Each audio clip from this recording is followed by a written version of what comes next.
Sa patuloy na pagsisiyasa sa Munipogo Scam Hub sa Bamban, Tarlac, natuklasan sa mga vault nito ang hindi bababa sa 5 milyong pisong cash, ilang pasaporte at iba pang mahahalagang dokumento. May unang balita si Salima Refran. Gumamit na ng acetylene torch para buksan ang money vaults sa ni-raid na Zunyu 1 Technology sa Bamban, Tarlac.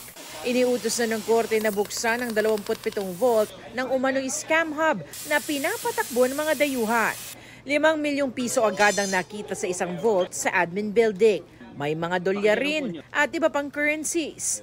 May na-recover din ng mga foreign passports, 10 IDs sa may mga pangalan at letrato ng mga dayuhan at iba't ibang mga dokumento. Yung mas importante sa amin are the documents, financial documents na magiging basis ng ating forensic accounting. Mga nandyan na lang yung mga pangpasahod nila, mga operating expenses and all. Pero what we need are evidence that would lead us to their digital currency, to their digital accounts. Mga crypto wallets, mga seed phrases. Kasi yun ang lifeblood ng mga pogos, digital currency. Ni-raid ang compound matapos sa mga sumbong ng illegal detention at pananakit sa mga empleyado ng Pogo. Nadiskubre rin nagpapatakbo ng iba't ibang cryptocurrency scam ang kumpanya. Inatasan na ni Executive Secretary Lucas Bersamin ang Anti-Money Laundering Council para ayusin ang freeze order sa assets ng Zunyu 1 Technology, buong compound, maging ang mga sasakyang nadatnan sa lugar. Ang Department of Interior and Local Government o DILG bumuo na ng task force para imbestigahan ang LGU officials ng Bamban kung may kinalaman o di kaya may pagpapabaya sa tungkulin sa pag-operate sa bayan ng scam hub. Naghain na rin ng resolusyon sa Senado si Senator Win Gatchalian para magkaroon ng pagdinig tungkol dito.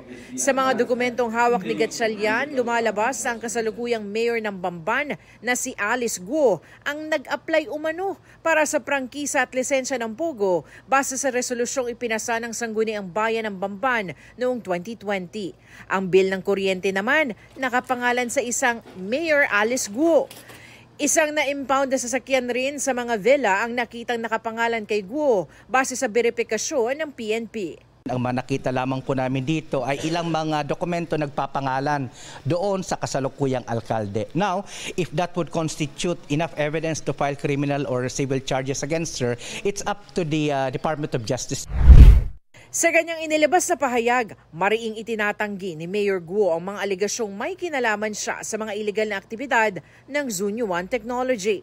Hindi raw niya kinukonsente at mas lalong hindi raw siya bahagi ng mga krimeng human trafficking, torture at illegal detention. Bukas naman daw siya sa mga investigasyon at handa raw niyang sagutin ang mga akusasyon sa tamang forum.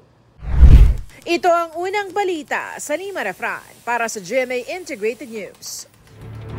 Mga kapuso, para una ka sa mga balita, mag-subscribe sa GMA Integrated News sa YouTube. Sa mga kapuso abroad, subaybayan niyo po kami sa GMA Pinoy TV at sa www.gmanews.tv.